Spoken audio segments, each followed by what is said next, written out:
एक बार फिर से हमारे स्मार्ट न्यूज़ चैनल पर आज के कुछ ज़रूरी मुद्दों को लेकर, जो लॉकडाउन को लेकर जो सरकार ने कल अनाउंस किया कि लॉकडाउन की जो अवधि थी जो 3 मई तक थी उसको बढ़ाकर 17 मई तक कर दी गई है। और उसके लिए जो प्रवासी मजदूर जो बाहर फंसे हुए थे उसके लिए कुछ स्पेशल ट्रेनें चलाई गई है। इसको लेकर हमने कटिहार डिस्ट्रिक्ट के बारसोई प्रखंड के अंतर्गत कई ग्रामीणों से तथा कई पंचायतों के मुखियागणों से हमने बातचीत की।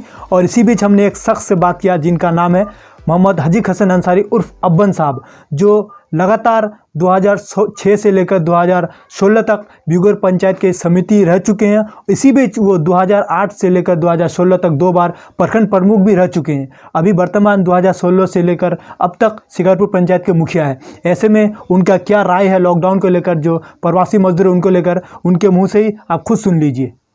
आपको पता है कि कल केंद्र सरकार की तरफ से जो है लॉकडाउन की अवधि को बढ़ा दी गई है। जो 3 मई तक था उसको बढ़ाकर 17 मई तक कर दी है, अगले 2 हफ्ते तक बढ़ा दी है। ऐसे में सर मेरा सवाल आपसे है, क्योंकि आप लगातार जो जब से लॉकडाउन है तब से लेकर अब तक लोगों के संपर्क में हैं और लोगों को मदद कर रहे हैं। ऐसे में सर छात्र प्रवासी मजदूर और जो लॉकडाउन में फंसे प्रवासी मजदूर है उसको लेकर मेरा आपसे कुछ सवाल है, इसका जवाब दीजिएगा सर आप।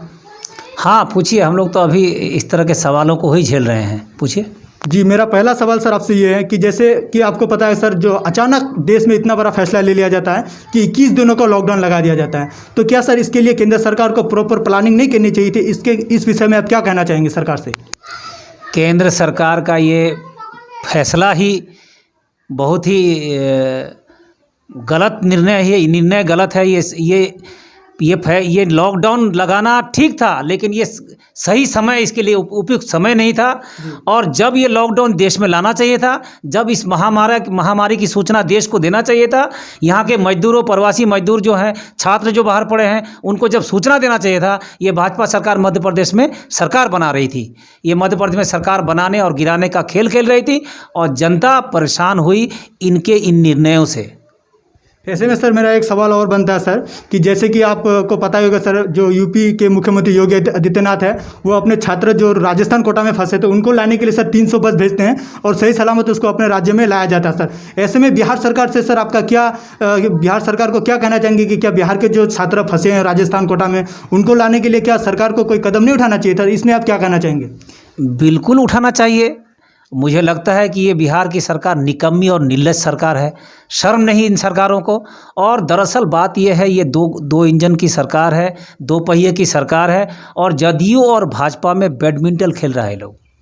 ये गेंद उसके पाले में और वो गेंद इसके पाले में। इसका खामियाजा यहाँ के जो मजदूर हैं, यहाँ के जो छात्र हैं, वो भुगत रहे हैं। भाजपा की सरकार दिल्ली में भी है, भाजपा की सरकार यूपी में भी है और भाजपा गठबंधन सरकार बिहार में भी है। वहाँ अलग तरह का नीति और यहाँ अलग तरह की नीति। इससे लगता है कि भाजपा चाह रही है कि नीतीश कुमार का छवि धूमिल हो और नीतीश कुमार अपना चेहरा, अपने को खुद को बड़ा बताने के लिए ये गेंद बार बार वहाँ उसके केंद्र सरकार के पाले में डाल रहे हैं। और इसका जो खामियाजा है, यहाँ के जो प्रवासी मजदूर हैं, यहाँ के जो छात्र हैं, यहाँ के जो तीर्थ करने गए वो भुगत रहे हैं। ये बहुत ही गलत अपनी राजनीति के लिए, अपना चेहरा चमकाने के लिए, अपने को अपने वर्चस्व की लड़ाई में आगे दिखाने के लिए यहाँ की जनता को भुगतना पड़ रहा है। सर ऐसे में सर मेरा और एक सवाल बनता है, जैसे आप नीतीश कुमार को बोल रहे कि वो अपना छवि सर साफ करने के लिए जो भाजपा के पाले में गेंद फेंक रहे हैं। सर ऐसे में एक सवाल बिहार से रिलेटेड मैं पूछना चाहूँगा कि कुछ दिन पहले सर एक सोशल मीडिया पर एक खबर वायरल हुई थी कि जो नालंदा डिस्ट्रिक्ट के जो कोई MLA सर, उसका मुझे पता नहीं किस पार्टी से सर, लेकिन MLA है, मैं यहाँ तक सुना सर सूत्रों के हवाले से, कि जो अपने बेटी को लाने के लिए सर वो राजस्थान कोटा में जो जिला प्रशासन उसका अधिकारी है, पुलिस थाना से उसको अनुमति दी जाती है और अपनी बेटी को सुरक्षित घर लेके लाया जाता सर। ऐसे में सर मेरा सवाल ये है सर आपसे, क्या जो लॉकडाउन को लेकर नियम कानून जो सरकार लगाए गए हैं तो वो सिर्फ गरीब मजदूर आम जनता के लिए सर है, कि जो बीजेपी है, जो बीजेपी के नेता या JDU के नेता या MP MLAs के लिए भी सर ये बराबर है उसी प्रकार जैसे आम जनता के लिए? सर इसमें आप क्या कहना चाहेंगे? बिल्कुल, कानून सबके लिए बराबर होना चाहिए, लेकिन हम लोग पूर्व में भी पहले से भी कहते रहे हैं कि ये सरकार बड़े लोगों की सरकार है, पद पर रहने वाले लोगों की सरकार है और वही ये सरकार कर रही है। जनता देख रही है और जनता इन दिनों को याद रखेगी और इसका खामियाजा इस सरकार को भुगतना पड़ेगा। और सरकार, वो भाजपा के MLA हैं, अच्छा, वो अपना दिखाए शक्ति, अपना पावर, अपना रुतबा। हम मानते हैं कि हर पिता को अपने पुत्र का मोह होता है, प्यार होता है, लेकिन उसके साथ आप इस राज्य के जिम्मेदार नागरिक हैं, विधानसभा के विधायक हैं, आपकी सरकार है, आप लाने जा रहे हैं अपने बेटे को, आपके बिहार के बच्चों की चिंता नहीं हुई, बिहार के भविष्य की चिंता नहीं हुई। इसका खामियाजा इस राज्य को भुगतना होगा, और राज्य को क्या, इस देश के इस राज्य के मुख्यमंत्री और इस सरकार को भुगतना पड़ेगा। जनता की नज़र बहुत पारखी होती है, और अपने पारखी नज़रों से जनता इनके करतूतों को देख रही है, और आने वाले दिनों में इसका सबक इनको सिखाया जाएगा। सर ऐसे में सर मेरा एक लास्ट और अंतिम सवाल सर आपसे ये है, जो आपको लेकर ही है सर सवाल। जैसे सूत्रों के हवाले से सर हमें पता चला है कि जो आपके जो पंचायती इलाके के जितने भी लोग फंसे हुए मजदूर या फिर छात्र जो सर बाहर प्रदेश में फंसे हुए, जैसे महाराष्ट्र में सर सहारनपुर, दिल्ली में फंसे हुए, उनको आप अपने निजी तौर से जो है कुछ मदद दे रहे हैं सर। जैसे पता चला हमें कि किसी को राशन भिजवा रहे हैं, यहाँ से किसी को पैसा भेज रहे हैं सर। इस पर थोड़ा स्पष्ट कीजिएगा कि क्या ये हवा है कि क्या हकीकत है, थोड़ा इस पर आप सर स्पष्ट कीजिएगा।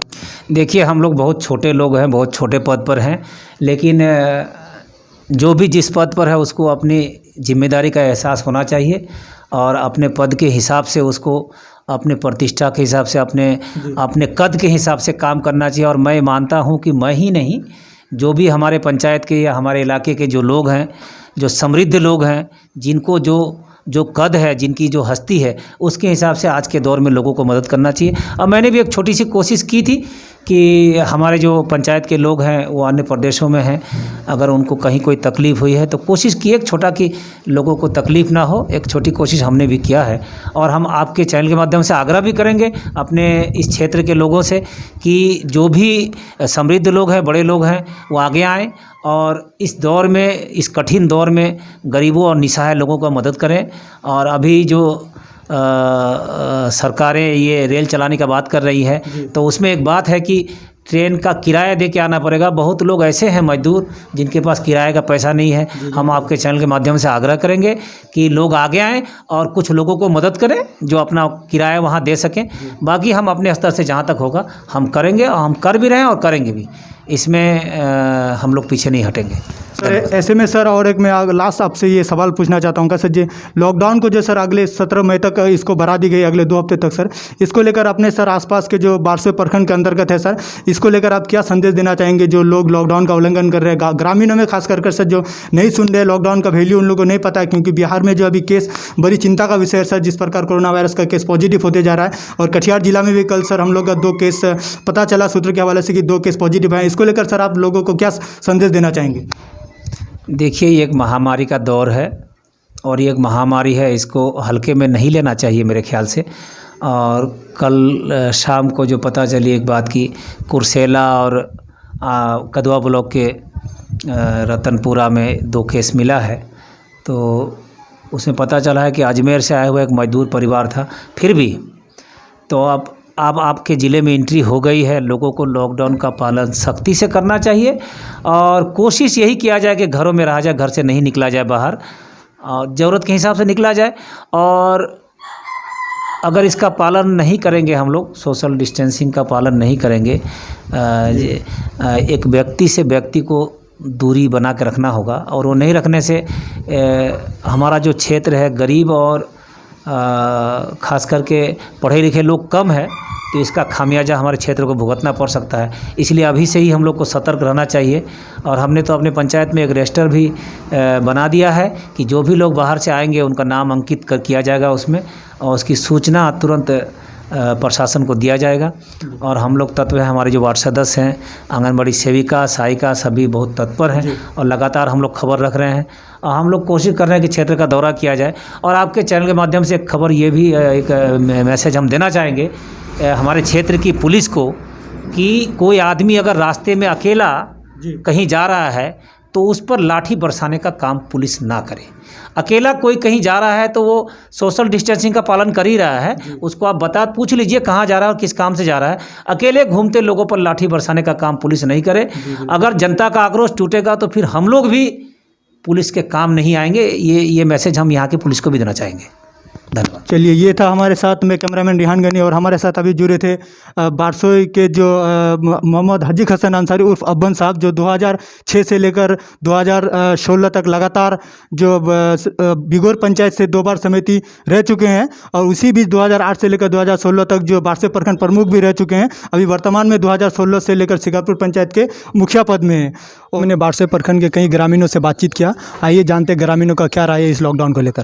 चलिए, ऐसे में हम आए हैं कुछ ग्रामीणों से बातचीत करने के लिए। जो लॉकडाउन की अवधि 3 तारीख तक बढ़ा दी गई है, अब इसको लेकर ग्रामीणों का क्या प्रतिक्रिया है, क्या राय है सरकार से, आइए सुनते हैं जरा ग्रामीणों के मुंह से। लॉकडाउन की जो अवधि बढ़ा दी गई है, उसको लेकर आप सरकार से क्या कहना चाहते हैं? उसके लिए हम ये कहना चाहते हैं, हम बिरयानी का दुकान करते थे मार्केट में छोटा मोटा, हमारा कमाई था छोटा थोड़ा, दिन गुजारा चलता था, 100-200 रुपया कमाते थे बेच के। लेकिन हम आपका पुलिस वाले मार्केट में जाने नहीं देते, और वहाँ से हमको कमाई बंद हो गया। अभी जो भी हमारा थोड़ा पैसा बचा हुआ था, अभी हमारा चल रहा है, घर चला था, अभी कोई कमाने का लायक नहीं है, और कमाने को भी नहीं मिल रहा है, और धंधा भी लगाने नहीं देता, पुलिस वाले भगा देते सब, और कोई कमाने का बंद हो गया। हम रोड पे आ गए, ये झोपड़पट्टी में रहते हैं, और बस कमाने का कोई लाइन नहीं है। हम जहाँ भी बिजनेस करने जाते हैं हमको भगा देते, करने नहीं देते, और पुलिस वाले मारते मार्केट में, बोला यहाँ धंधा मत करो, भीड़ मत लगाओ, तो हम कैसे खाएंगे? सरकार हमारे लिए कुछ सोचे कि हमारा कोई ये नहीं है। अभी 2-3 टाइम खाते थे, अभी 2 टाइम भी खाना भी मुश्किल हो गया, और खर्चा तक राशन भी 1500 रुपया सरकार देता है। 1500 रुपया में कितना दिन चलेगा? 10 किलो चावल दिया, 15 किलो चावल दिया, वो कितना दिन चलेगा? ये सब में गुजारा हो जाएगा जी। ये सब। चलिए, अब मैं आपको रोकना चाहूँगा। ये था ग्रामीणों का कुछ सरकार के खिलाफ जो आवाज़ उठा रहे, जो सरकार से ये सवाल था कि कितना दिन तक हम लोग को इस प्रकार लॉकडाउन का ये झेलना पड़ेगा। जो गरीब तबके के लोग हैं, जो निचले तबके के, वो जो रोज़ कमाते थे, रोज़ खाते थे, वो बिल्कुल सड़क पर आ चुके हैं। इसको लेकर कैमरामैन में रिहान गनी। जैसे कि आपको पता होगा कि लॉकडाउन जो सरकार इसको 17 मई तक बढ़ा दी गई है, इसको लेकर आप क्या कहना चाहेंगे सरकार से? क्या कहना चाहेंगे? हम तो कहना चाहेंगे कि सरकार जो है, हम लोग जो 2 रुपये कमा रहे थे बम्बई जाके कि दिल्ली में जाके, वो उधर से कमा के हम लोग इधर खाते थे। अभी ऐसे लॉकडाउन बढ़ा दिया था, अभी ना इधर काम है ना उधर काम है, ना हम लोग का खाने का पैसा ना कुछ है। हम तो भाई फंसे हुए हैं, अभी बहुत मुश्किल में अभी घर में हम लोग। तो ये था ग्रामीणों का समस्या, जो बाहर मजदूरी करते थे मुंबई दिल्ली में। ये एक चिंता का विषय है दोस्तों। ये ज़रूर सोचने वाली बात है कि क्या होगा खास करके उन गरीब तबके के लोगों का, जो रोज़ कमाते थे और उसी पर अपनी ज़िंदगी गुजारा करते थे, और ख़ास तौर पर उनसे भी ज़्यादा जो असर पड़ेगा उन मिडिल क्लास फैमिलियों के ऊपर, जो अपने इज्जत, जिसको अपनी इज्जत प्यारी है, जो अपने समाज में दूसरे के यहाँ हाथ फैला नहीं सकते हैं कि मेरे घर में आज खाने को नहीं है। तो वाकई में इसके लिए सरकार को कुछ सोचने की ज़रूरत है, सरकार को कुछ रुपया या जैसे भी हो कुछ मदद करने की ज़रूरत है। बस आज के लिए इतना ही था दोस्तों। अब दीजिए मुझे इजाज़त। धन्यवाद।